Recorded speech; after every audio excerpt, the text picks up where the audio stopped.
Buenas tardes. Vamos a comenzar esta actividad programada por el Ateneo de Santander, agradeciéndole a todos ustedes su presencia en la presentación de este libro del profesor Rafael Margallo, 33 Narcisos, publicado en Libros del Aire. Una satisfacción siempre para el Ateneo la presentación de nuevas publicaciones y en este caso la de un profesor, un hombre vinculado a la psicología y a la enseñanza, como es Rafael Margallo, al que acompañan otros dos profesores, Jesús Lázaro y Francisco García Mantecón, que ambos han sido profesores catedráticos del Instituto Santa Clara aquí en Santander.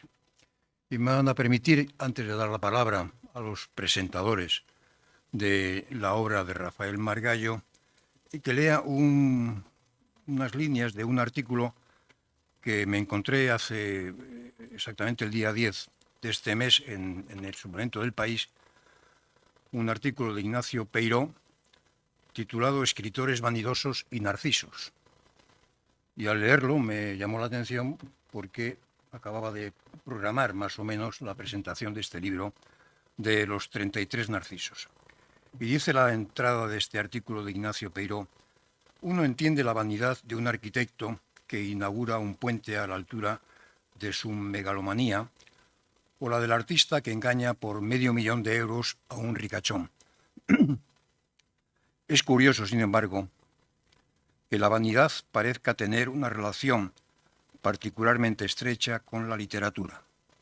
Y es curioso cuando hay triunfos literarios que tientan menos la vanagloria de lo que hieren la autoestima. ¿Cómo sobrevivir a una victoria en el concurso de relato erótico de Peralejos de la Cueva? Bueno, pues sobre este tema de la vanidad y la literatura, creo que es de lo que esta noche nos van a hablar estos profesores de Santander. Muchas gracias a ellos.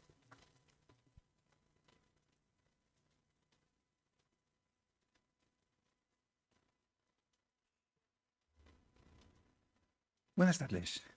Bienvenidos, muchas gracias por su asistencia. Cuando recibí el libro de mi compañero y amigo Rafael Margallo, no me llamó mucho la atención porque sabía que estaba escribiendo sobre el tema, que estaba investigando. Lo que sí me llamó la atención fue el contenido del libro.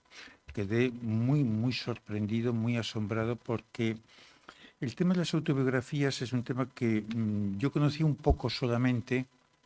Yo hice algunos trabajos sobre Juan Goytisolo y Juan Goytisolo hizo una autobiografía, Coto Vedado, donde destapó su homosexualidad, sus relaciones homosexuales con su abuelo, el acoso que sufrió por parte de su abuelo, de la familia, etcétera, etcétera. Un libro que en el año 85 fue bastante sorprendente por la crudeza con la que hablaba de las cosas. A partir de ese libro yo leí un poco sobre temas de autobiografía, pero no entré mucho en ellas. Entonces el libro de Rafael Margallo me ha llamado la atención, entre otras cosas, por dos motivos que luego iré comentando. Uno, la gran abundancia de elementos autobiográficos que se producen sobre todo a partir del siglo XX y el hecho de que esas autobiografías cada vez tengan una mayor incidencia sobre la literatura. Entonces, eso me hizo ponerme a pensar sobre por qué motivos se podían producir este fenómeno de una abundancia de autobiografías en el siglo XX y también en el actual, en el siglo XXI, y por qué motivo iban a tener una incidencia tan fuerte dentro del campo literario, hasta el punto de que en muchos casos anulan casi lo que podían ser novelas, es decir, incluso superan o intentan superar muchos escritores con sus autobiografías lo que podían ser sus propios escritos novelísticos. La presencia de mucha autobiografía en el siglo XX, sobre todo a partir del siglo XX, la atribuyo yo a un par de cuestiones, de las cuales quizá la más importante sea el predominio de la masa. La presencia de las masas hace que en el siglo XX las autobiografías se destaquen como un intento de sobresalir por encima y a diferencia de esos elementos de masificación. Hay que tener en cuenta primero que el tema autobiográfico es un tema casi exclusivamente y preferentemente de la cultura occidental. En otras culturas los temas autobiográficos, como tales temas autobiográficos, no existen. Existen a veces historias, leyendas, cuentos, incluso en la época del Antiguo Egipto, de personajes que narran en primera persona, pero no son elementos autobiográficos. No es el autor quien se pone delante de un espectador y se abre en canal para intentar mostrar cuáles son sus procesos de angustia.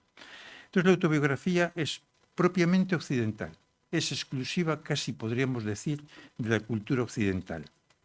Hay precedentes, quizá un precedente pudiera ser la frase griega del egnoscese autón, el conócete a ti mismo, que cogerían después como uno de los temas fundamentales de la cultura griega.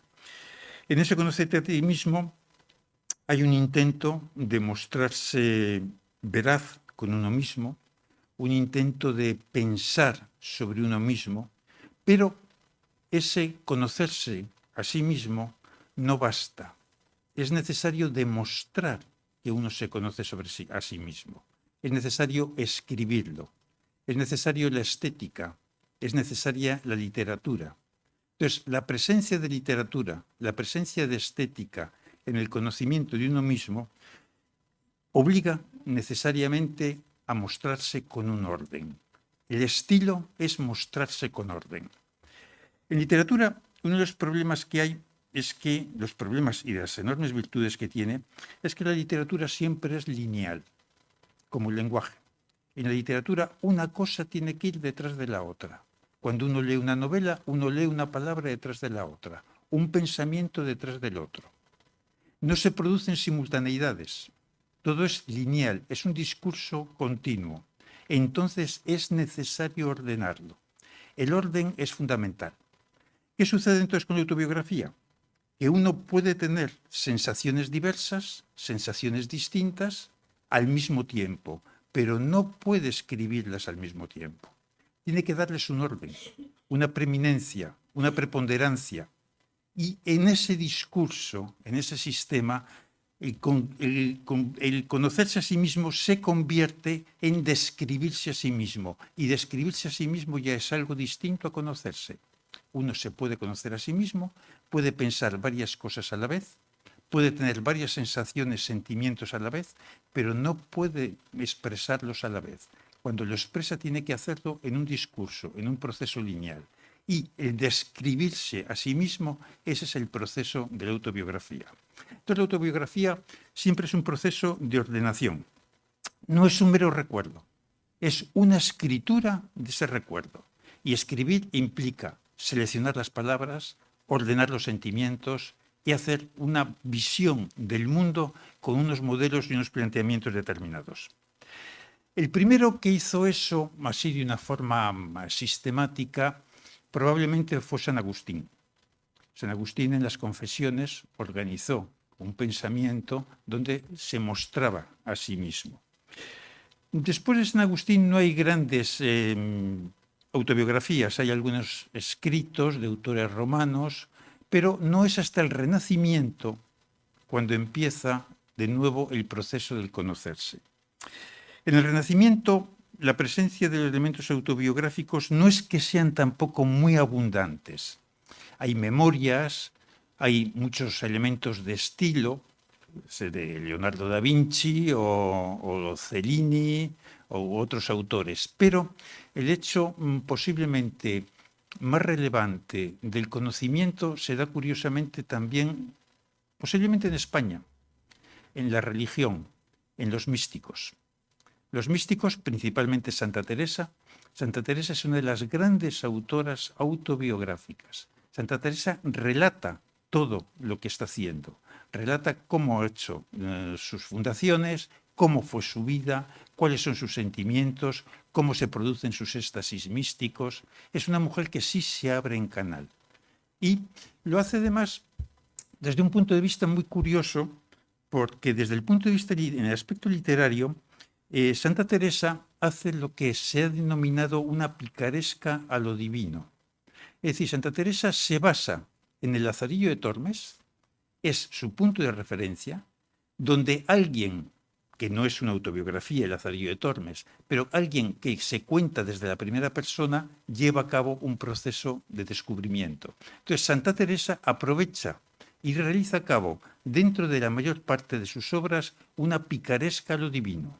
Una picaresca en la cual la finalidad es Dios, Dios es su foco, es su centro, y ella va mostrando cuál es el proceso que va llevando y marca ya un camino que será muy frecuente en la en la autobiografía, que es el hecho de mejorar, de ir cambiando, ir ascendiendo. Son peldaños, es una subida, un ascenso en ese caso hacia el cielo, pero siempre es un ascenso.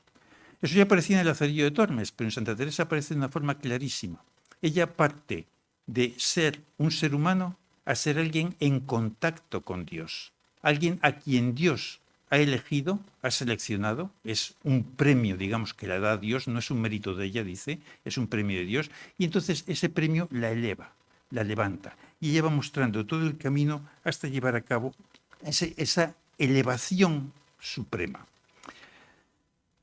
A partir de ahí se queda muy en suspenso también el tema de las autobiografías, pasan toda una serie de años, no parece que se incida demasiado en el tema, y hay que llegar al romanticismo para, con el predominio del yo, lanzarse de nuevo la autobiografía. Ese predominio probablemente lo marca Rousseau. Rousseau lo que hace es, en las Confesiones, título que copia de San Agustín, por cierto, en lo que hace en las Confesiones es mostrarse también cómo es su sentimiento, su pensamiento y su forma de producirse en el mundo. Se muestra incluso en contra de algunos autores como que podían ser más librepensadores, como podía ser Voltaire, por ejemplo, etc. Y lanza un proceso que ya va a ser imparable. Rousseau sí que marca en Occidente el nacimiento de lo que es la autobiografía. A partir de Rousseau, todos los autores, vamos a incluir Voltaire, etcétera, con algunos precedentes, podría ser Montaigne, etcétera, pero en general es él, es fundamentalmente él quien lanza el proceso. Él abre el camino para que se lleve a cabo unas ideas en las cuales el pensamiento ya es una totalidad. Es decir, él se presenta como un ser completo, un ser total, un ser que puede y que debe construirse e indica cómo debe construirse el nuevo hombre y cómo ese nuevo hombre debe tener un nuevo pensamiento y cómo ese nuevo pensamiento marca una nueva época. Posiblemente en ese aspecto Rousseau en esta época sea el hombre que mejor señala los aspectos de conocimiento, los aspectos de avance que se pueden producir en el terreno. Y a partir de ahí los autores ya se pueden lanzar a la autobiografía. Luego ya se produce otro fenómeno que es el que va a marcar el siglo XX y que va a lanzar la autobiografía de una forma definitiva. En el siglo XX es un siglo muy problemático. 1914-1918 marca un proceso brutal donde la gente es enviada de una forma global hacia grandes matanzas. Las grandes batallas de la Gran Guerra son batallas de muerte sin sentido. Es por tomar una pequeña colina, miles, cientos de miles de personas mueren en la toma de una pequeña colina, en el avance de unos pocos metros. Eso hace que la gente se sienta como una masa. Y de hecho, en el ejército, en la Primera Guerra, la gente, los soldados, son tratados como una masa informe que puede ser lanzada de una forma, digamos, irracional contra un sistema nuevo de matanzas, ametralladoras, empiezan los carros de combate, empiezan los bombardeos, pero sobre todo es un sistema de ametralladoras y de fuego cruzado que hace que la gente sea aniquilada en masa, miles y miles de personas en una sola batalla que puede durar una semana, 10 días y que al final acaba en nada. A eso se unen otros aspectos igualmente terribles, como puede ser la utilización pues, del gas, el gas que vaya matando a la gente.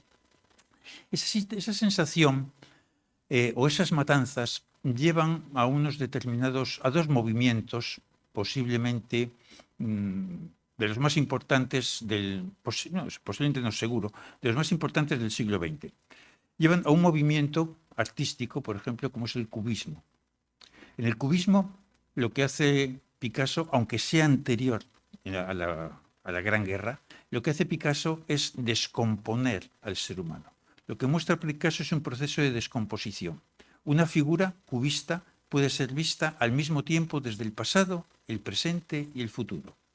Una pintura cubista puede ser vista por delante y por detrás. Al mismo tiempo presenta unas imágenes de arriba a abajo, delante, detrás. Lo que muestra Picasso es el proceso de descomposición del hombre. Ese proceso de descomposición del hombre del cubismo, que es posiblemente el movimiento, el istmo, el movimiento vanguardista más importante del siglo XX, abrirá después el camino a todos los demás movimientos prácticamente artísticos. Al mismo tiempo que el cubismo se produce en filosofía, otro tipo de pensamiento, de movimiento, es el existencialismo. En el existencialismo, que también precede a la Primera Guerra Mundial, pero lo intensifica la Primera Guerra Mundial, por primera vez se hace visible que lo importante no son los movimientos globales. Lo importante no es la idea de que el hombre camine hacia Dios, de que el hombre camine hacia la belleza, las ideas renacentistas de que el hombre camine hacia la perfección, hacia un mundo mejor, etcétera, etcétera. No, lo importante no es ese camino. Lo importante es el hombre. Y ese hombre es un hombre que está solo, absolutamente solo. Lo que marca el existencialismo es la idea de la soledad visceral del hombre que se tiene que enfrentar al mundo sin ninguna ayuda y además sin ningún recurso, sin ninguna finalidad. El hombre no está para mejorar el mundo, como decían los renacentistas, no está para cambiar el mundo, como se podía hacer en la Edad Media, no está para caminar hacia Dios. No, el hombre está solo, simplemente está solo. Y está solo frente a la enfermedad, frente a la guerra, y todo eso se va intensificando a lo largo del siglo XX. Entonces, sobre esa sensación de soledad, de angustia, de descomposición, es posiblemente sobre lo que se basan las autobiografías. A partir de entonces, las autobiografías comienzan a ser cada vez más frecuentes, más intensas, más fuertes, porque lo que quiere el escritor es mostrar cómo él puede enfrentarse, qué solución da él a esa sensación de descomposición que muestra el cubismo y esa sensación de soledad que muestra el existencialismo. ¿Cómo puede el hombre apoyarse? ¿En qué se puede apoyar? Y entonces van apareciendo cada vez más autobiografías. Cada autobiografía va siendo un intento de dar una respuesta a esas angustias que tiene el hombre. Ya la solución no se da solo mediante la novela, o solo mediante el teatro, o solo mediante el ensayo. Se da mediante un ¿quién soy yo? ¿Qué hago yo en este mundo?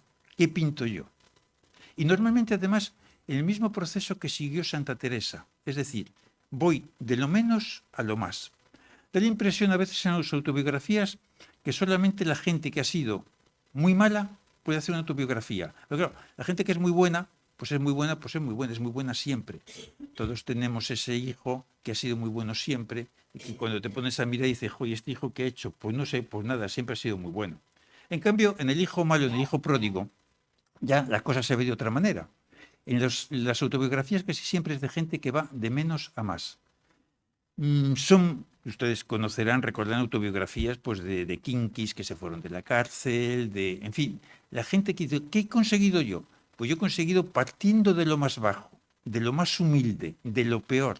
Y en este libro hay textos estremecedores de gente que partiendo de no saber ni leer ni escribir, no solamente no sabía leer y escribir, tenía prohibido leer y escribir porque eran esclavos, él solo aprende a leer, a escribir y poco a poco va componiendo su autobiografía. No es que él solo aprenda a leer y escribir, es que cada vez que el amo descubría que sabía leer o escribir, le daba una paliza. Entonces, ese proceso de avance es lo que se da. Entonces, en las autobiografías casi siempre es gente que parte de menos a más, gente que parte de situaciones de miseria, de hambre, de angustia, etcétera, etcétera, y poco a poco va intentando conformar su vida. Y esa conformación es lo que da, digamos, esquema, lo que da base a los sistemas autobiográficos. Todos estos sistemas autobiográficos son siempre unos sistemas basados en un proceso de indagación, un proceso de búsqueda, de una búsqueda personal. Hoy día se lee mucha autobiografía. Lo cierto es que yo he consultado después en algunas librerías y las autobiografías se siguen vendiendo o se venden mucho. ¿Qué buscamos los lectores? Pues probablemente eso, ver de qué forma de algo malo se puede sacar algo bueno, de qué forma podemos superar nuestras neuras, nuestras angustias, nuestros problemas. Y vivimos en un mundo muy desquiciado. La verdad es que vivimos en un mundo además muy cambiante. Posiblemente, yo creo que tenemos la suerte de que nos ha tocado vivir unos años de cambio. No ha habido muchos años de cambio en la historia, ¿eh?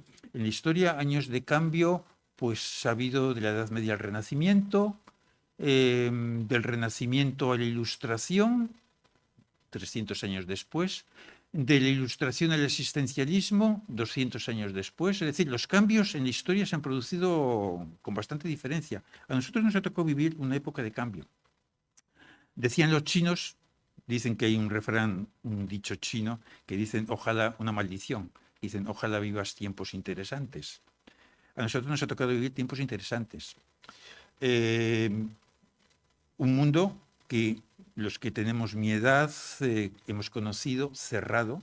Todos ustedes habrán conocido, o muchos de ustedes habrán conocido, aquella época en que casi no se podíamos ir a Burgos. No había ni trenes, siguen sin haberlo, ni trenes, ni autobuses, ni nada. Para llegar a Burgos tardabas un día. Para llegar a Madrid tardabas un día. Aquí no llegaban, ustedes recordarán, la carne de cordero, ¿cuándo llegaba? Pues en Navidad. ¿Por qué? Porque aquí no había corderos, llegaba de Castilla en Navidad. Todos ustedes recordarán cuándo comíamos pollo, una vez a la semana. Yo recuerdo de pequeño, el pollo se comía una vez al año en Navidad. Y porque no había. Hemos pasado de eso a tener frutos procedentes de Hispanoamérica, frutos procedentes de África, y a estar invadidos por todo tipo de productos que nos vienen de China, de la India, de Hispanoamérica, etcétera, etcétera. Vivimos en un mundo que ha dado un cambio radical. Ustedes recordarán, eso sí, todos ustedes, que en el año 2000 no había Google. ¿Se acuerdan que en el año 2000, hace nada, a comienzos del siglo, a finales, 2000 es finales del siglo pasado, pero bueno, en el 2001, a comienzos del siglo, no había Google. Google no llegó hasta el año 2003, 2004. Todos andábamos con el ordenador, teníamos que meter con las teclillas el ordenador que salía en las letritas verdes, todos los datos, todas las historias y tal. Hemos cambiado de una forma brutal. Pero cambio, eso provoca sensación de inestabilidad. Cuando te falla el ordenador, no sabes qué hacer. Cuando deja de funcionar el móvil, no sabes a quién llamar. Cuando te dicen que ese teléfono es desconocido, cuando resulta que es el teléfono de tus padres de toda la vida, y tú llamas y te dices, es un teléfono desconocido, o como que desconocido, ¿eso de qué van? Bien, esa sensación de inestabilidad, de inquietud, de no sabernos manejar, de que te digan que tienes que pedir cita y no puedas pedir cita para nada, de que te digan que tienes que hacer unos papeles y no hay forma de hacer esos papeles porque no funcionan los ordenadores, etc. Esa sensación de intranquilidad, de inseguridad, es probablemente lo que está llevando, por un lado, a escribir una gran cantidad de autobiografías y, por otro lado, a los lectores nos lleva también a leer muchas veces cosas donde buscamos solución. ¿Qué es, por lo tanto, para nosotros hoy día autobiografía? Posiblemente un intento de solución. Con Santa Teresa lo fue ya, ¿eh? Santa Teresa, los clérigos buscaban unas soluciones religiosas a ese problema. Hoy día nosotros buscamos en gente que consideramos, que creemos que es más inteligente, más preparada que nosotros, intentamos buscar una solución, una ayuda, una salida a ese problema que tenemos. Ese problema económico, ese problema social, ese problema de relaciones familiares, etcétera, etcétera. A ver si alguien puede orientarnos en ese aspecto. Entonces todo el mundo se lanza a ello, a buscarlo, pero también todo el mundo se lanza a escribir sobre ello porque es la forma, el escribirlo, la forma también que tiene el propio escritor de enfrentarse con sus relaciones, enfrentarse con su mundo y enfrentarse con lo que hay. Por eso creo que la autobiografía y los elementos autobiográficos están siendo de una gran vigencia. Dentro de esto, el libro que presenta Rafael es un libro que ya les dije antes que me ha llamado mucho la atención porque es un libro realmente es excepcional. Se lo dije a él y lo digo también ahora. La introducción que tiene a los textos, la introducción teórica sobre quiénes son los mejores teóricos sobre la autobiografía, que normalmente son franceses. ¿Dónde se encuentran los mejores textos? ¿Cuáles son los elementos básicos para conocer, para penetrar dentro del mundo de la autobiografía? Todo eso es lo que está apareciendo en la introducción, lo que aparece en la introducción de este libro. El hecho de descubrir autores como puede ser el caso de Ana Caballé, por ejemplo, que es la más notable y destacada investigadora, casi la única, podríamos decir, gran investigadora que hay en España sobre este tema. O el hecho de que haya autores, como siempre franceses, como puede ser Philippe Lejeune o como puede ser George May, por ejemplo, que han establecido toda una teoría sobre la autobiografía, sirve de base para analizar, comprender y producir un conocimiento sobre cuáles son los elementos autobiográficos, sus valores, sus intereses, etc. Entonces, todo eso, que es lo que va apareciendo en este libro, se une a una relación extensa de la autobiografía en España, quienes han hecho las mejores autobiografías desde el siglo XIX, el siglo XX, y cómo la autobiografía además es aplicable a determinados campos. En parte a los análisis de personajes conflictivos, no sé, puede ser Yukio Mishima, por ejemplo. Es decir, en parte a lo que de qué manera la autobiografía puede servir para los análisis psicológicos y de qué manera también la psicología puede servir dentro de la educación para los análisis de los procesos educativos.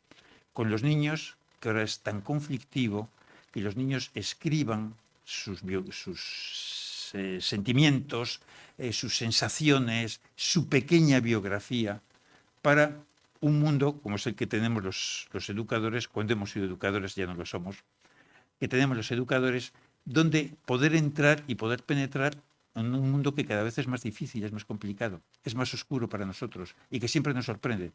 Nos sorprenden las noticias continuamente con conflictos, problemas, etcétera, con los chavales, porque no hemos sabido llegar hasta ellos. Entonces, la idea de llegar hasta ellos a través de esos elementos, de esas escrituras, de esos diarios, etcétera, a veces como educadores, y yo sospecho que en algunos casos también como padres, poder empezar a atisbar un poco cuáles son los sentimientos, las sensaciones y los pensamientos que pueden tener nuestros hijos en un mundo que nosotros ya no controlamos. Y en unos niños sobre los que no tenemos ya absolutamente ningún dominio.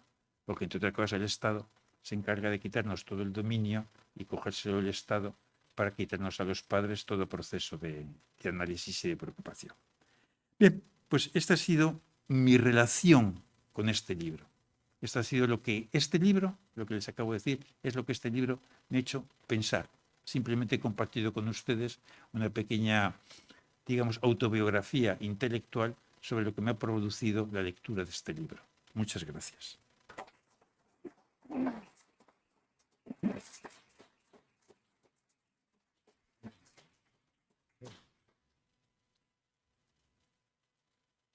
Pues, buenas tardes y bienvenidos. El objetivo de la presentación de un libro, en este caso 33 Narcisos, es el de convencer a los asistentes que se trata de una buena obra y el mejor medio de conseguirlo es que puedan salir del acto sabiendo el argumento, su enfoque y el razonamiento de su exposición. Por eso es poco lo que puedo añadir a la encomiable obra de Rafael Margallo, a quien doy mis más expresivas gracias y máxime por ser quien es, una persona capaz de persistir en una empresa fomentadora de capacidades analíticas, críticas, creativas y fustigadoras de la modorra mental que genera el consumismo abyecto, el relativismo cultural, el pensamiento débil y el síndrome de la leyenda. Rafael Margallo estudia las diversas facetas del comportamiento humano a través de 33 autobiografías, concebidas todas de la misma manera. Orígenes familiares y sociales, proceso educativo, grado de personalidad narcisista y carrera profesional de cada personaje, expuestas desde un enfoque globalizador, multifocal y renovador que permite al lector captar las personalidades en su unidad interior, además de presentar todo el proceso de su vida exterior en una perspectiva histórica amplia que nos induce a entender a los protagonistas como unas figuras extraordinarias, en función de una personalidad que emana de un poder elevado, sorprendente, inusitado e impresionante, y no como resultado de las impresiones que les influyen o reciben desde el exterior, y a las que Margallo se aproxima por una doble vía. El análisis psicológico, que sabe utilizar con precisión, renunciando a convertir el psicoanálisis en la clave exclusiva del acontecer humano, en cuanto que se atiene y se fía más de sus propias experiencias como profundo escarbador en el ser humano que de las estrictas teorías del genial austriaco, me refiero a Freud, claro está, para configurar de manera atrayente un retrato psicológico, auténtico y verídico de cada personaje, y lejos de diagnósticos, deja a la valoración del lector los síntomas que identifican y tipifican a cada biografiado. El autor, para una mejor comprensión de cada personalidad, sigue dos sistemas. Mediante las cartas, diarios, memorias, testimonios y confesiones que avalan las propias autografías, cala desde dentro los aspectos más íntimos y privados, el entresijo psicológico individual, el submundo espiritual y las reacciones del carácter de los personajes, mientras por líneas exteriores, tras exhaustiva búsqueda y consulta al detalle de fuentes documentales, bibliográficas y testimonios literarios, traza y expone las realidades públicas y sociales en que se inserta su vida, el biografiado, como eco fiel de su vivencia y situación en el tiempo, y del que brota como un elemento clave la mentalidad, en el sentido de ideas, nociones y valores genéricos que, asumidos y vividos de forma individual, explican la actividad y el éxito profesional de cada personaje y constituyen el fundamento de la actitud en que se enfrenta a su mundo. Al plantear la cuestión del protagonismo individual o social frente al modelo de quienes consideran que los individuos están subordinados por las decisiones de la sociedad como único sujeto activo e identifican lo individual con lo subjetivo y sustituyen a los hombres por la masa, en 33 Narcisos trasluce la valoración del hombre no como simple individuo, entendido como resultado de acciones colectivas, sino como persona dotada de una libertad posible, no omnímoda, que no supone independencia, pero sí responsabilidad.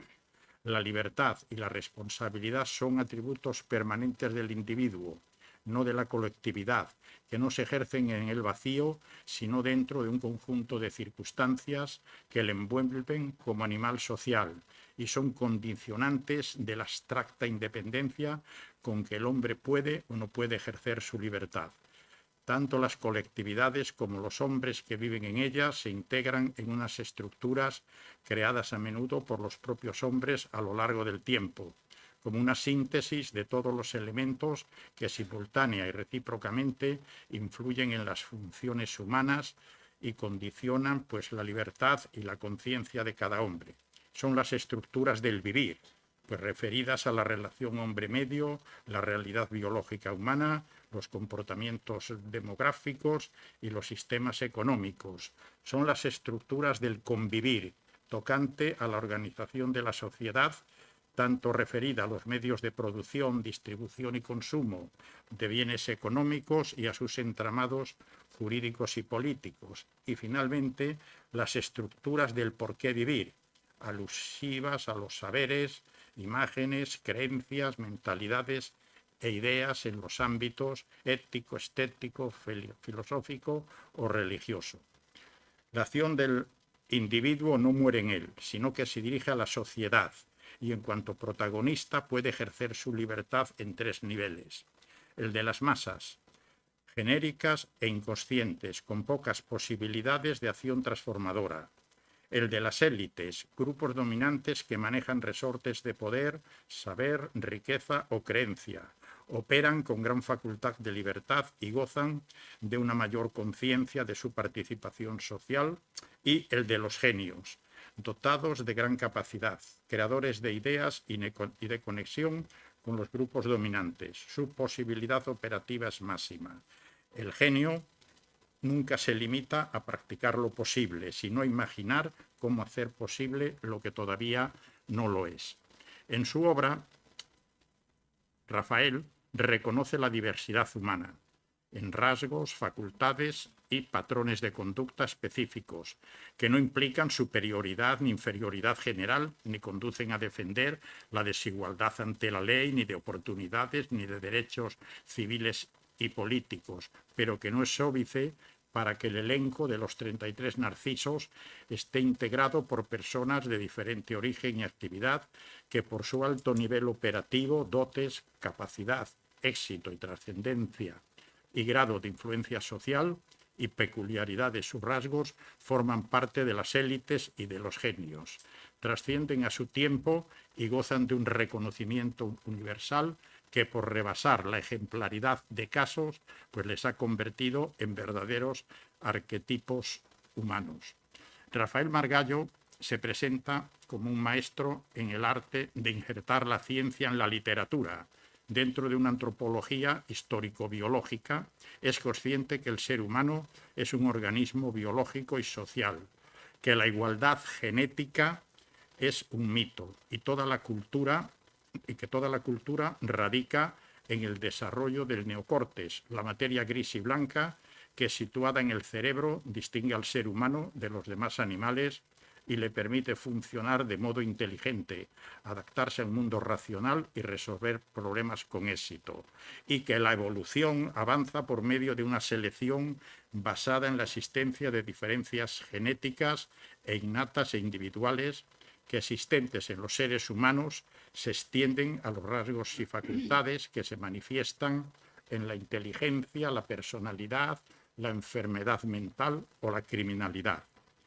El autor también se adentra en el terreno de la historia, con sus estudios sobre unos personajes estrictamente históricos, pero de interés primordialmente psicológico, cuya interpretación tiene un extraordinario valor en cuanto que su lectura resulta capital para el conocimiento no solo de la persona, sino también del momento histórico de su época, hasta el punto que podemos asegurar que es la obra de un psicólogo con dotes de historiador. Las figuras, objeto de su estudio, son un escultor renacentista del siglo XVI, un pensador del XVIII, un esclavo y un literato que discurren entre los siglos XVIII y XIX. En el siglo XIX nos presenta un científico y un literato, y entre los siglos XIX y XX a la sobrehumana Helen Keller. No encontré ningún epíteto que se le pudiera aplicar. Esto hubiese sido hace unos años de un personaje sobrenatural. Y tres literatos. En el siglo XX, un activista afroamericano, un pintor, dos filósofos, un poliédrico escritor y una memorable enferma de parálisis cerebral.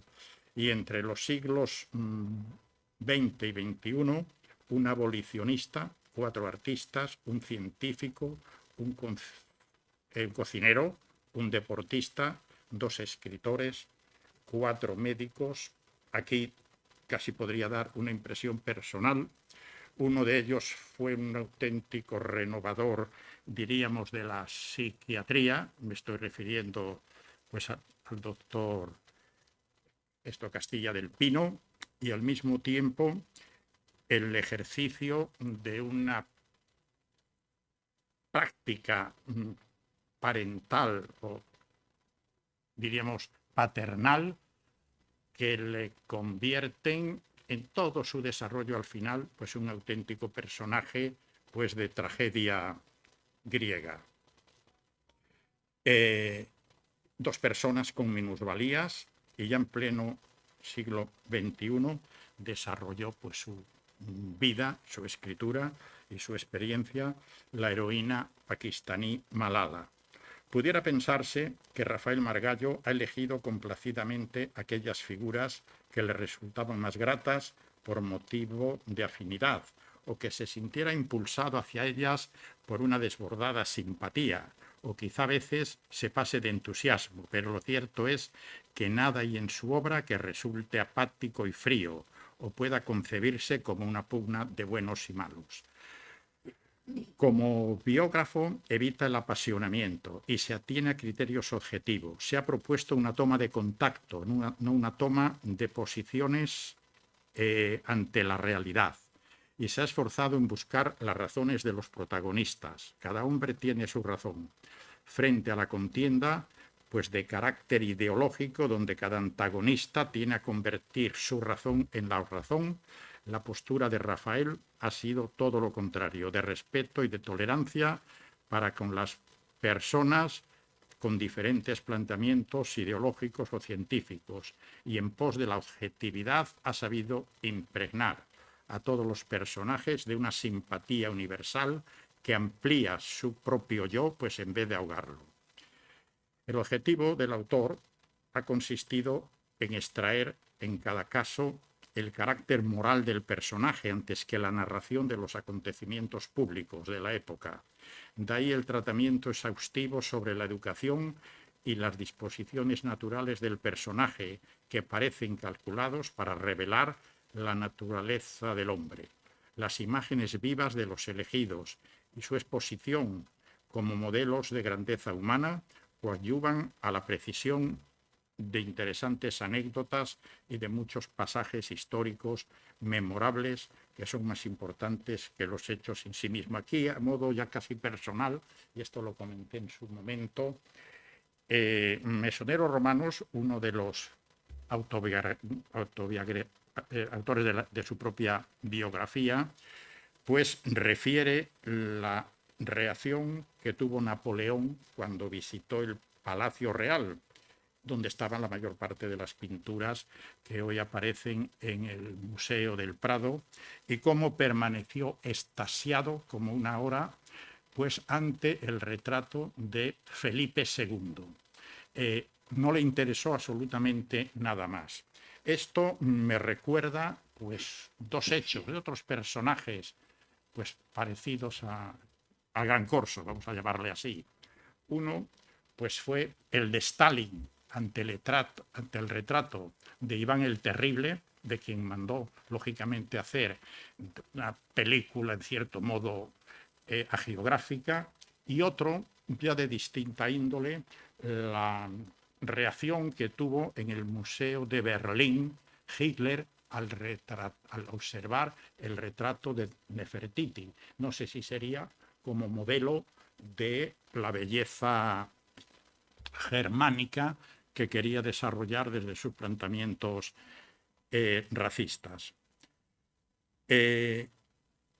La lectura sosegada permite experimentar el placer que provocan los lentos procesos de las comparaciones al identificarse el lector con ciertos rasgos de los personajes o al captar en algunos autobiografiados un evidente paralelismo. La autobiografía puede despertar entre los lectores, y de hecho ocurre, pues sentimientos elevados, darles confianza, mostrando lo que puede llegar a ser y lo que puede lograr la fuerza y el éxito. Me refiero a los propios personajes que están incluidos en los 33 autobiografiados. Y también de peligro de excitar solamente la imaginación y la propaganda, en lugar de servir de estímulo y mostrar que junto a las nobles ambiciones existe la vanidad de los éxitos, el carácter efímero de los triunfos y el secuestro de la verdad histórica. Nos hace considerar la infinita diversidad humana y medir la importancia del factor individual sobre el curso de los acontecimientos, el peso de la lucidez, del valor, de la presencia de ánimo y también del desfallecimiento o la mediocridad, la doble respuesta frente a un mismo problema, e incluso mostrar que poderosas personas de genio e inteligencia indiscutible pueden equivocarse aparatosamente o mostrarse sin imaginación o estrechos de ideas en algunos dominios que les competen. Las autobiografías también evidencian especialmente y de manera muy concreta que el hombre no permanece el mismo a lo largo de su vida y muestran la complejidad de los factores que constituyen la trama de las coyunturas y de los acontecimientos y en qué medida las intenciones originarias pueden verse modificadas por las circunstancias y enseñan a desconfiar de los juicios precipitados y de los juicios morales. Y en este sentido, el género autobiográfico es irreemplazable. El hecho de estudiar a los personajes en función de una mentalidad a propósito de los graves problemas de su tiempo incita, ya que no a la indulgencia, al menos a la comprensión y a la prudencia. Rafael, como un colofón a la lectura, parece que nos incita e induce a la reflexión sobre cada personalidad, para que realicemos el saludable ejercicio de resolver con un epíteto especificativo las cualidades dominantes o más significativas de cada personaje, entre los que me atrevo pues, a proponer, entre otros, como ejercicio saludable, a la antes mencionada Helen Keller, Malcolm X, pues Dalí, Cela, Stephen Hawking, Ramón Gómez de la Serna, Rousseau, Jean-Paul Sartre, Mishima, Castilla del Pino y un presentador de televisión que fue pues Ángel Martín, que se vio padeciendo pues un problema de naturaleza mental y expone pues de un modo pues muy ilustrativo pues sus vivencias dentro de la enfermedad. En suma, la lectura del libro que presentamos pues nos permite encontrar los encantos del arte de escribir, el rigor científico, seguir la vida de los personajes, descubrir nuevos mundos y épocas, valorar las oportunidades y dificultades que pudo hallar el protagonista, participar en sus problemas y triunfos, experimentar el placer de las comparaciones, identificarse con ciertos rasgos de los personajes y poner en parangón los propios sentimientos y experiencias. Por estas razones y otras más, cabe preguntarse si hay otro tipo de libro que pueda ejercer mayor influencia sobre las acciones humanas que el que da a conocer a través del análisis psicológico la personalidad y las acciones de otros hombres en función del misterio de unas historias formadas por la suma de las batallas oscuras que se libran en la conciencia de cada persona y se identifican con la menuda y humilde vida cotidiana. Esta es la suerte que les aseguro, sin duda les proporcionará pues la lectura de los 33 Narcisos que para propia satisfacción pues nos ha brindado con profunda humanidad el amigo pues Rafael Margallo Toral. Gracias.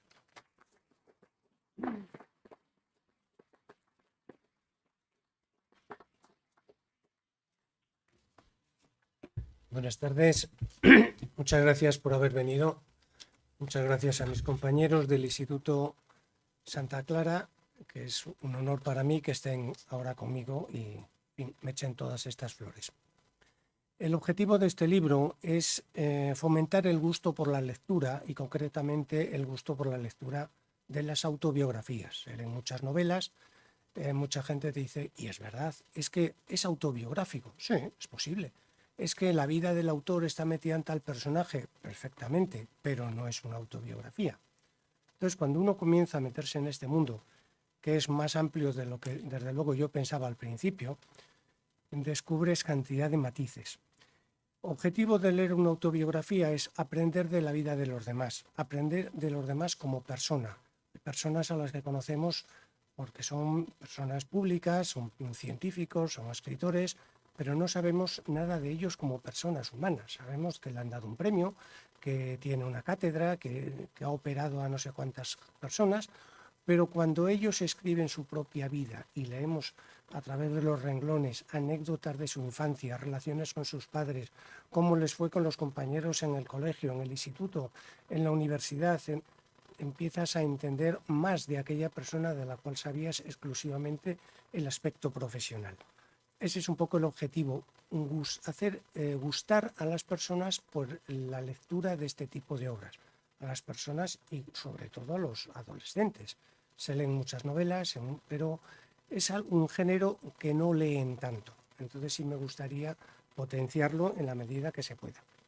A través de este libro pues da uno un paseo por la vida de muchas personas, de Dalí en Nueva York, las peleas que tenía con su padre porque no quería que fuera artista, todas las chapuzas que le hacía, Mercenarios Romanos, cuando te narra que a los 4 o 5 años desde la ventana de su casa ve cómo entra en Madrid Felipe VII, dices, qué suerte poderlo haberlo visto y tú que lo has escrito y yo que lo he leído. Me transmites vivencias que yo no me imaginaba más que lo que viene en los libros de historia, el lenguaje técnico, frío, duro, ¿no? Es un niño el que nos cuenta esto.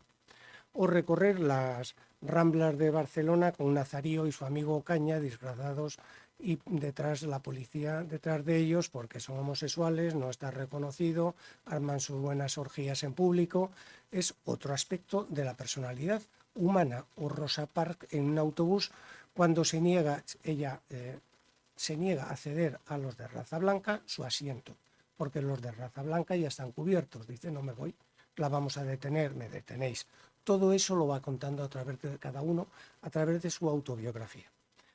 En la televisión estamos habituados, en las películas, a ver los espejos unidireccionales. En un espacio está la policía interrogando a unos sospechosos y en la parte de atrás, a través de los espejos, están otros policías viendo lo que pase allí. En psicoterapia se utiliza también. Está un terapeuta con unos pacientes en grupo trabajando y otros desde atrás, normalmente profesores con sus alumnos, observando y aprendiendo de lo que allí sucede. Eso es lo que sucede en la autobiografía. El escritor escribe su autobiografía, pero sabe que cada palabra, cada frase que vaya a escribir, el lector la va a leer. Es un juego por ambas partes. El escritor sabe que el lector le va a leer, el lector necesita que el escritor escriba y se establece una relación dialógica entre ambos. El lector observa y analiza al autor sin ser visto. El autor se desnuda, sabe que va a ser visto, aunque en ese momento esté solo en su habitación, nadie le ve, pero después van a ser obras que todo el mundo va a leer. ¿Por qué narcisismo? ¿De dónde viene el narcisismo? Me preguntaba un amigo holandés hace 2 días, ¿pero esa obra que has escrito es de Narcisos o de narcisismo? Digo, pues es el juego de las dos palabras. El narciso es una flor preciosa que nos da el nombre al mito de Narciso, el cual era una persona enamorada de la belleza, tanto de la belleza que se enamora de sí mismo en una laguna, se ve perfectamente su imagen, se cae, se ahoga. El mito del narcisismo lo tenemos en nuestra sociedad. Estamos en una sociedad narcisista total, donde potenciamos que cada uno de nosotros somos el más guapo, el más listo, el que sabe mejor salir de las situaciones, que se mira en los espejos, el que su opinión tiene que quedar por encima de la de los demás, porque para eso somos nosotros los que hablamos, y la autobiografía es ni más ni menos que eso, una exposición de este soy yo, para lo bueno y para lo malo. No es que todo lo que venga así sea bueno, ni mucho menos. Un autor que trabaja sobre los narcisos es Amando de Miguel. Describe el narcisista supremo, no solo el que se complace en narrar su autobiografía, sino que es un continuo emisor de sí mismo, enviando su información actualizada a otras personas. Vemos fácil el TikTok, las fotos, el WhatsApp, la cantidad de selfies que en cualquier sitio, incluso jugándose la propia vida, muchas personas lo hacen para presumir ante los demás, yo hice esto, yo hice lo otro. Ana Caballé es la mejor autora que tenemos, estudiosa en este país, es una catedrática catalana, debe tener 75 años, tiene un libro que se llama Narcisos de tinta, que es una joya. Son libros duros de leer, son técnicos, pero es una joya donde están expuestos todos los... en España dicen que no hay muchas autobiografías. Los países que más autobiografías han escrito son Italia, Francia, Reino Unido y Alemania. Sin embargo, ella nos va describiendo siglo a siglo todas aquellas personas que escribieron autobiografías, con nombres y obra. Ella y sus alumnos, varios alumnos, son los mejores estudiosos de este tema en España. el que escribe la autobiografía escribe su deseo de ser inmortal, de ser recordado. Y efectivamente, ha dicho Jesús antes, las confesiones de San Agustín o las confesiones de Rousseau. Según a qué autor sigas, pueden ser unos o pueden ser otros. Yo he seguido a uno de los autores francés que se llama Philippe Lejeune, el cual puso orden en el mundo de la autobiografía. Él dijo, la autobiografía es esto, de aquí a aquí. Todo lo que no está aquí no es autobiográfico. Estará bien o estará mal, pero fue la primera vez que alguien dispuso lo que era una autobiografía. A partir de él, unos están de acuerdo, otros no están de acuerdo con él, pero hay como un catálogo de lo que se supone que es o no autobiográfico. Él dice que empieza a partir de Rousseau, con el título Confesiones, lo cual publica póstumamente. Él dice, este soy yo, esto hice, esto dije, lo bueno, lo malo, pero hasta que no me muera que no se publique. Se publicó póstumamente y copió el título efectivamente de San Agustín, Confesiones. También en Marco Aurelio y otros autores, hay autores que dicen, es autobiográfico. Bien, Lejeune no. Yo le sigo a él casi en su totalidad, aunque en algunos casos que expongo, no. Se habla de la imposibilidad de escribir una autobiografía. Es verdad, no se puede escribir una autobiografía. Toda autobiografía es una novela. Curioso, ¿verdad? La única manera de escribir una autobiografía es una persona escribe sobre sí mismo. Entonces hay dos yoes. Yo que escribo acerca del yo que fui. El yo que fui ya no está. Está el yo que escribo. Yo que escribo a partir de los recuerdos de aquello que pasó. Entonces, en este texto que tengo delante, estoy tratando de recordar lo que me sucedió, con todos los fallos que la memoria trae consigo y con la interpretación que yo le quiero dar. Si recuerdo alguna anécdota de mi infancia y se lo cuento a mis hermanos, que somos más de uno, algunos dirán, eso no fue así, que yo estaba allí. Ah, sí. Sí, esto fue así o tuvo este significado, con lo cual cualquier persona que estuvo allí puede contradecirnos en el recuerdo. Lo que no puede contradecirnos, y es lo auténticamente autobiográfico, es el significado que el autor le da a aquellos recuerdos y aquellas vivencias que tuvo. Eso es lo autobiográfico, lo que más se puede aproximar a la verdad. Hay un pacto, Lejeune dice, está el pacto entre el autor y el escritor. El autor dice, esto es verdad, y el lector dice, yo me lo creo. A partir de ahí, leemos. Todo lo demás, que si pretende ser autobiográfico, que es novela autobiográfica, que son memorias, que son recuerdos, todo lo que quieras. Lo autobiográfico es un pacto donde el autor afirma que aquello que ha escrito es cierto, con todas las limitaciones que tiene pues la falta de memoria, el interpretarlo bajo un prisma exclusivamente, y a partir de ahí es cuando comienza la publicación de las autobiografías. Rescato 3 autores y, por ejemplo, no son autobiográficos y parece que lo son.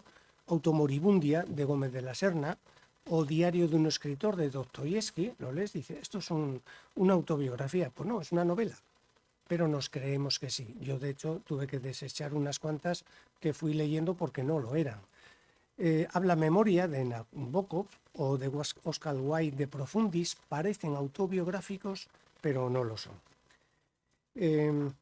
Hablo de Philippe Lejeune, entonces nos habla él de memoria, la memoria de la autobiografía, de la biografía. La biografía es cuando un escritor escribe la vida de otro. La autobiografía, el escritor escribe la vida de sí mismo. Está la novela personal, no hay identidad entre autor y narrador. Está el poema autobiográfico, no lo meten en autobiografías porque está escrito en verso, no en prosa. Él dice, no, tiene que estar escrito en prosa, tiene que ser verdad, tiene que tener este pacto y tiene que ser en Europa y a partir del siglo XVIII. Ahí está la definición de autobiografía que hace Lejeune. Está el diario íntimo, que no es autobiografía. El diario va escribiéndose día a día. Cada día que pasa voy escribiendo y al cabo de varios años tengo un taco así de escritos que son mis diarios, pero no es la autobiografía. La autobiografía, en un momento dado de mi vida, digo, voy a escribir mi autobiografía. A los 40 años, como dice Cellini, a los 40 o en adelante, a los 70 o a los 20, a la vez que yo decida. Entonces hago un repaso de mi vida, pero ya no voy día a día, eso lo hago en el diario.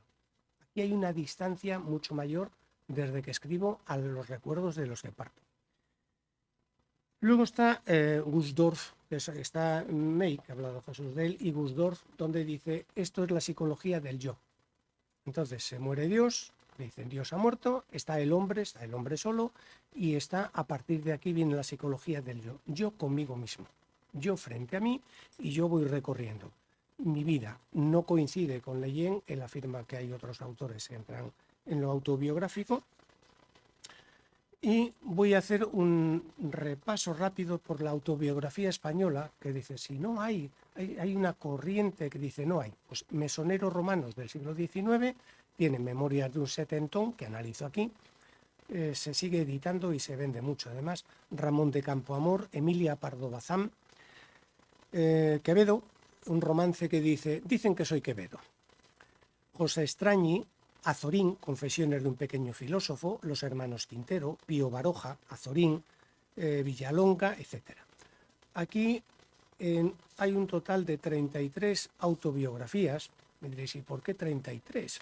Bueno, mi autor me dijo, cuando le conté la idea, me dijo, bueno, 8 o 10 autores. Dije, no, 8 o 10 autores no, más. Me dice, no te pases de 200 páginas. Bueno, pues a ver cómo lo hago. Pues tenía cada autor alrededor de 20 páginas, pero era imposible. Entonces yo no podía poner tantas porque te entra un pique por decir, es que este también y este también, y qué interesante, no hay hueco para todos. Entonces uno tiene que ir seleccionando y reduje a 4 páginas por autor. Tuve que cortar muchas, ya tenía 29, dije, bueno, lo dejo aquí, 30, uno para cada día del mes, 33, me gusta el número, pues 33 autores. Uno de ellos es Rosa Parks. Rosa Parks, lo que he hecho con los autores es una pequeña biografía en 10 renglones, es decir, quién es esta persona, dónde vive, en qué año nace, en qué año muere, a qué se dedica y algo de su vida. Y después seleccionar de toda la autobiografía, que vienen a ser 200 páginas por autor, otros son 800, cómo paso yo de 200 o de 800 a 4. El criterio pues es complicado, es aquello que más me llama la atención, aquello que deseo que se conozca de este autor, qué páginas quiero no ponerlas, cuáles sí, etc. Entonces, de Rosa Parks es una activista activista afroamericana, y en su propio libro dice así: una tarde a principios de diciembre de 1955, estaba sentada en la primera fila de asientos para personas de color en un autobús de Montgomery, Alabama. Los blancos ocupaban la sección blanca. Subieron más personas blancas y todos los asientos de la sección blanca quedaron ocupados. Cuando eso sucedía, nosotros, los negros, debíamos ceder nuestros asientos a los blancos, pero no me moví. El conductor blanco me dijo, deja libre esa primera fila. No me levanté. Estaba cansada de ceder ante los blancos. Haré que te arresten, me dijo el conductor. Sí, puede hacerlo, dijo yo. Llegaron 2 policías y pregunté a uno de ellos por qué nos trataban así. Dice, no lo sé, pero la ley es la ley y estás arrestada. Bueno, este fue el comienzo. Continuó un año, los negros iban en autobuses a sus trabajos. El 75% de los usuarios eran negros, 25% blancos. Entonces decidieron, para protestar por la detención de Rosa Parks, ponerse en huelga y no utilizar los autobuses. Entonces se apañaban con camionetas. Uno iba en una camioneta, llevaba a los amigos. Los taxistas negros llevaban por 10 centavos el precio del billete del autobús a todos a sus trabajos. Les prohibieron llevarlos si no tenían seguro. Entonces las compañías de seguros decidieron que a los taxistas negros no les iban a hacer seguros. Entonces tuvieron que hacerlo con otro estado que sí se los hizo. Así un año entero.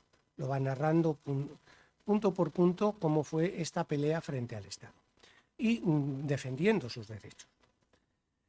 Woody Allen, Cellini, la autobiografía de Cellini es de lo más peculiar. Es un orfebre, medallista, escultor y cincelador del siglo XVI, un psicópata de tomo y lomo.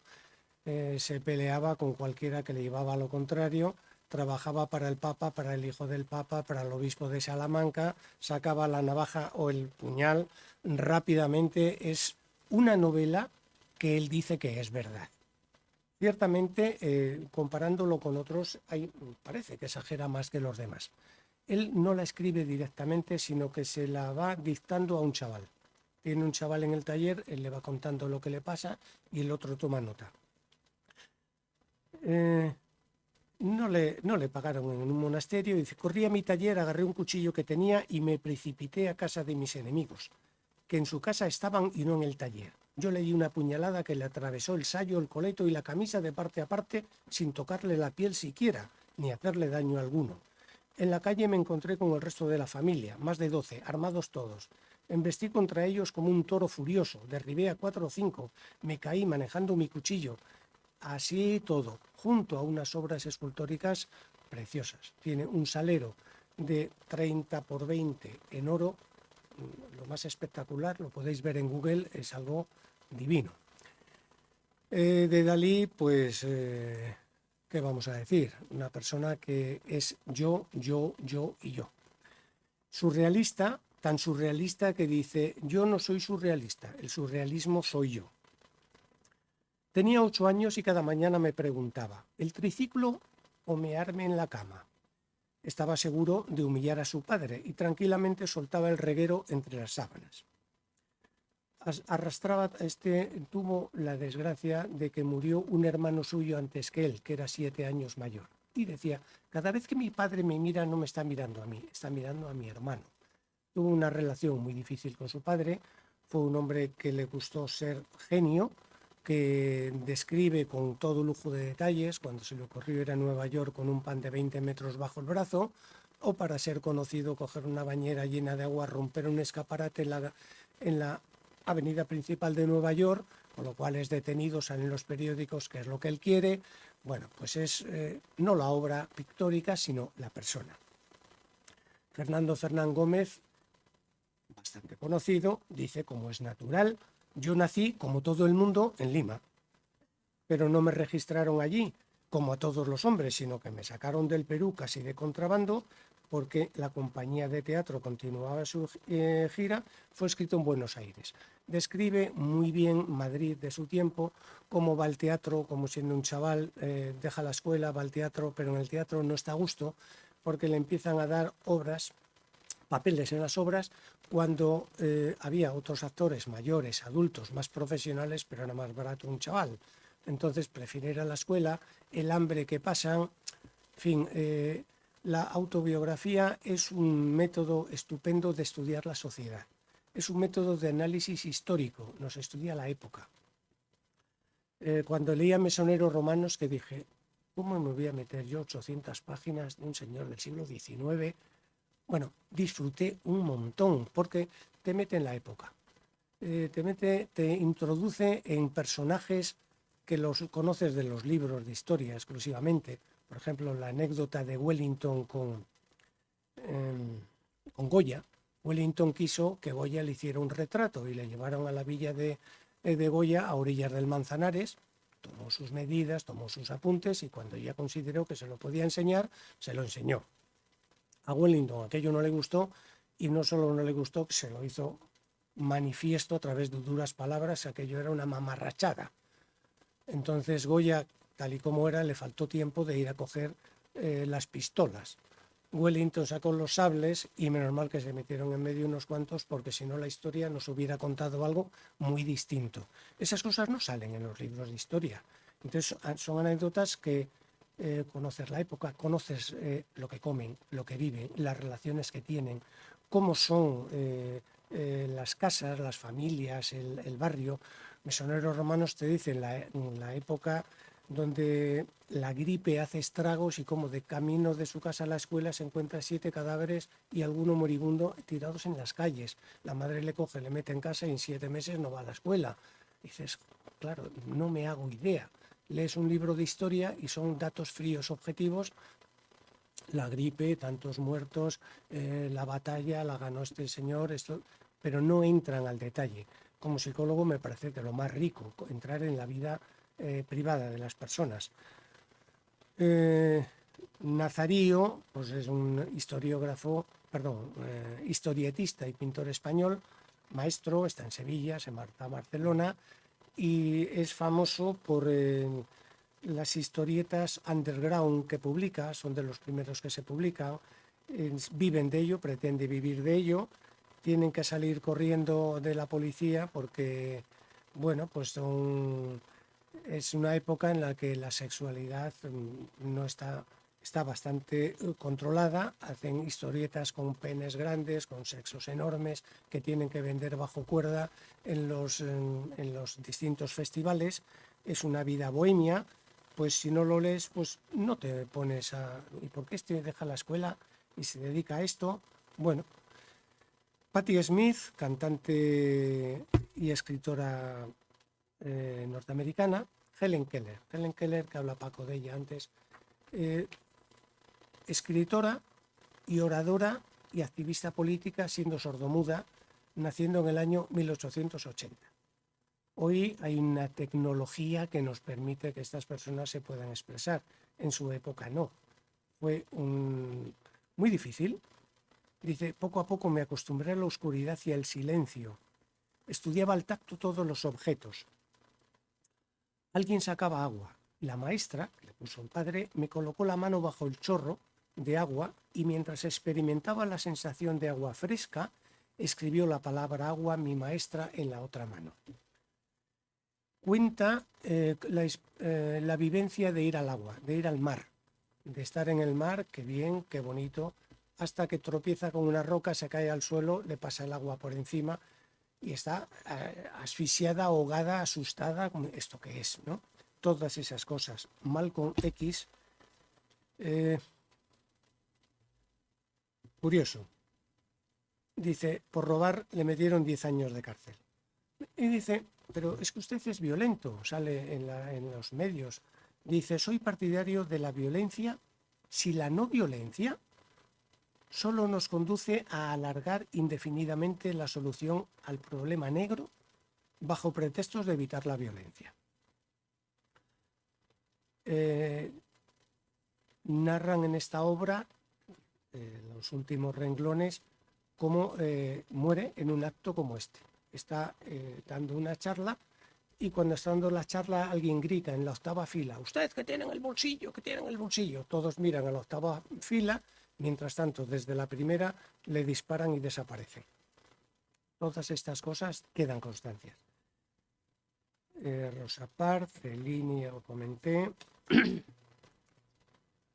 Manzano, casi que voy a acabar con él, es un esclavo negro cubano que no sabe leer, que no sabe escribir, que aprende con las facturas que tienen los señores en la casa, él solo va reproduciendo aquellas letras y va aprendiendo a leer y a escribir, lo cual le cuesta severas palizas. En una de las veces dice, fui al cepo, allí puesto de 2 pies, con un frío que helaba sin ninguna cubierta, se me encerró, se me amarraron las manos, también mis pies, mi sangre se derramó, perdí el sentido. Cuando volví en mí, me hallé en los brazos de mi madre anegada en lágrimas. Esto muere en 1853, tampoco es hace tanto. Se le acusa de robar un capón. Se le acusa de ocupar un capón. No, yo no he sido. Bueno, venga aquí ahora mismo. Le amarran a una cuerda a un caballo, el caballo va andando, él le obligan, va al trote, le obligan a correr hasta que no puede más, cae al suelo, es arrastrado por el caballo. Unos perros que tienen le muerden, le dejan marcas en cara, brazos y tardan en recuperarse un montón. Al cabo de un tiempo se descubre, no, es que lo había comido un señor, pero no habían avisado. Entonces todo eso, los antiabolicionistas aprovecharon el texto de este hombre, le dieron forma, él no tenía formación ninguna, le dieron forma, lo publicaron en inglés, se publica en Inglaterra y contribuyó al fin de la esclavitud. Todas las autobiografías de Cela de niño. He cogido La Rosa cuando es un niño de 5 años, de 8 años, las anécdotas que cuenta, pues muy bonitas, francamente.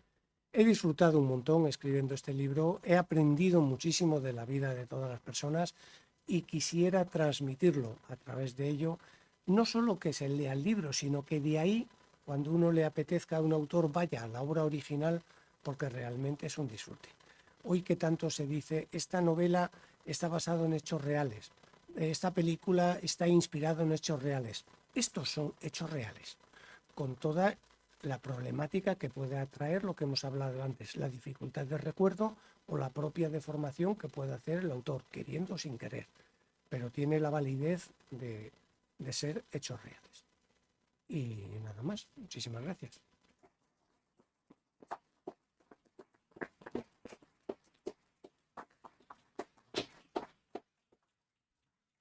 Pues muchas gracias a Rafael Margallo y a Jesús Lázaro y a Francisco García Mantecón, que han acompañado al autor, a Rafael, en la presentación de los 33 Narcisos. Ahora, antes de levantar la sesión, si alguna persona quiere hacer alguna pregunta, yo, mientras ustedes levantan la mano, yo le voy a hacer una pregunta al autor. Si has pensado en algún momento incluir a Jorge Semprún. Sí, por supuesto, a él y a tantos. Es que me he quedado con ganas de muchos, pero tenían problemas. Si incluía muchos autores, yo no me podía pasar de 200 o 250 páginas. Entonces no lo reducía a 4, lo reducía a 1 o a 2. Creo que te suena eso. Entonces, ¿cómo resolverlo? Entre poner un poco de información, es una lucha constante que he tenido. No he querido nombrar, se me ha pasado antes. Hay distintos estudios sobre el tema autobiografía en educación. En educación, sobre todo en América y aquí en España, en Granada, se utiliza la autobiografía de los alumnos que estudian educación, ciencias de la educación o magisterio, y dice, escribe tu autobiografía, pero céntrate en la escuela. Pues yo fui a la escuela, me enseñaron de esta manera, utilizaron estos métodos y luego desde ahí se analiza el sistema educativo que vivió la persona. Entonces me parece un lujo, sobre todo en América lo hacen, y resaltar aquí en España, en Cantabria, Juan González Ruiz, de la Consejería de Educación, ha hecho publicar Vidas Maestras, donde cada año aquellos profesores que quieren cuentan su vida profesional. Pero sí, Semprún, por supuesto que sí.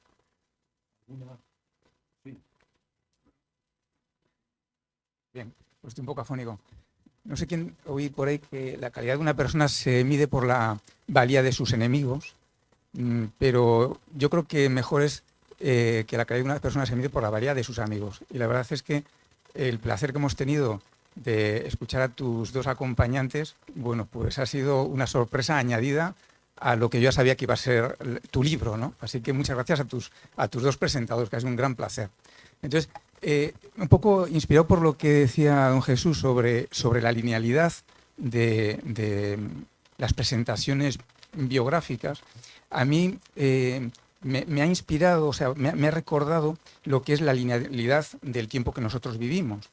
Y el tema del tiempo, el tiempo físico, el tiempo cronológico, siempre me ha interesado mucho. Y me gustaría que hicieras una reflexión acerca de si el tiempo psicológico de las personas cuando escriben su biografía, si se percibe distinto pulso en el tiempo psicológico de las personas cuando escriben su biografía. No sé si me explico. Hay gente que vive muchos años, que a lo mejor tiene una manera de describir el tiempo de una forma, gente, sin embargo, que su vida es muy corta y parece que es muy intensa, y parece como si el tiempo psicológico puede ser de diferente pulso, diferente ritmo, digamos, en unas personas o en otras. No sé si habrás hablando eso. Esa es la primera pregunta. percepción. Y la segunda pregunta es si has pensado alguna vez en escribir tu biografía. Bueno, estás hablando de la percepción del tiempo. La percepción del tiempo cambia según las personas, según el momento de vida y según en cómo se está analizando este momento. Dirigí una investigación en el Instituto Santa Clara sobre este tema, como aquellas que hacíamos en Solares, y cuando un chico me lo propuso dije, ¿tú sabes dónde te metes? Sí, quiero hacerlo. Era un tema muy complejo y muy interesante, y efectivamente habla de esto que dices. Según en qué momento de mi vida esté, percibo el tiempo pasado, estoy en el presente, pero el tiempo pasado y el futuro, cuánto me queda. Y entonces no lo percibo igual a los 20, a los 40, que a los 70, que a los 90.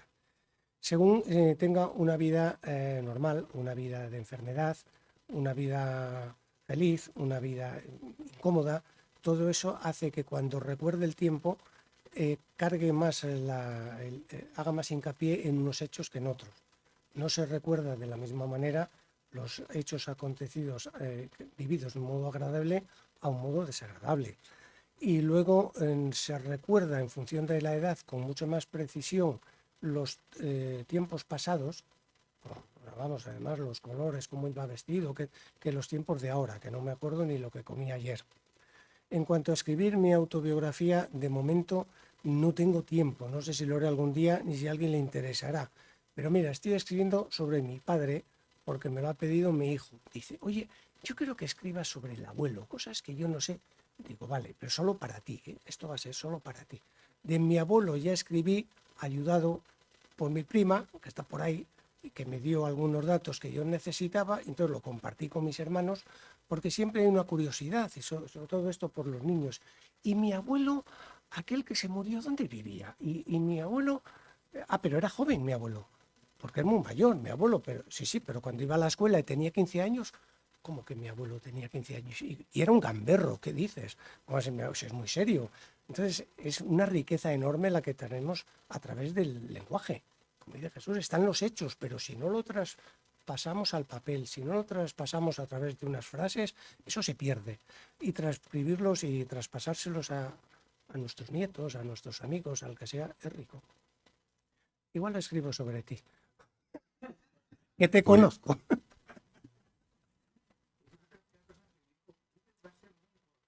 Vaya. Pues gracias. El libro está a la venta a la entrada, 33 Narcisos, porque me imagino que alguna querrá comprar y que el autor se lo firme aprovechando su presencia aquí.